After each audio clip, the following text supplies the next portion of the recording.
Biden to sign executive order that aims to make child care cheaper. Washington. President Biden plans to sign an executive order on Tuesday directing federal agencies to find ways to make child care cheaper and more accessible, seeking to make progress on a promise he made that stalled in his first 2 years in office. White House officials, who previewed the order Monday evening, described it as the most sweeping effort by any president to streamline the delivery of child care. "The child care and long-term care systems in this country just don't work well," said Susan E. Rice, the director of the White House's Domestic Policy Council. The order includes more than 50 directives to nearly every agency to take action on fixing our child care and long-term care system.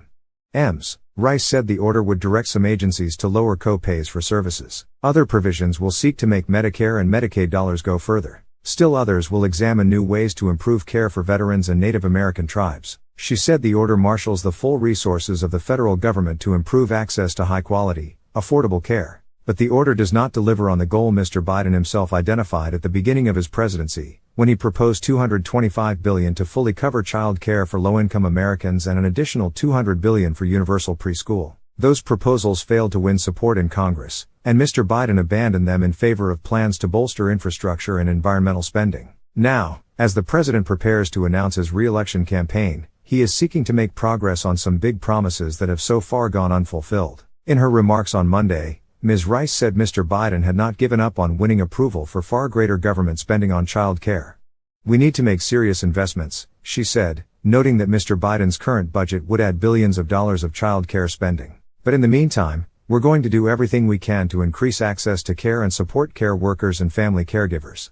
Other administration officials who worked on developing the executive order said it was clear that Congress, where Republicans control the House, was unlikely to embrace the president's spending proposals. One official said the president's attempts to persuade lawmakers had not been as effective as the administration had hoped. But the official, who briefed reporters on condition of anonymity because the president had not yet signed the order, said not everything required billions in new funding. Some of the directives in Mr. Biden's new order will not immediately produce results. One, for example, directs the Department of Health and Human Services to consider issuing several regulations and guidance documents to improve the quality of home care jobs.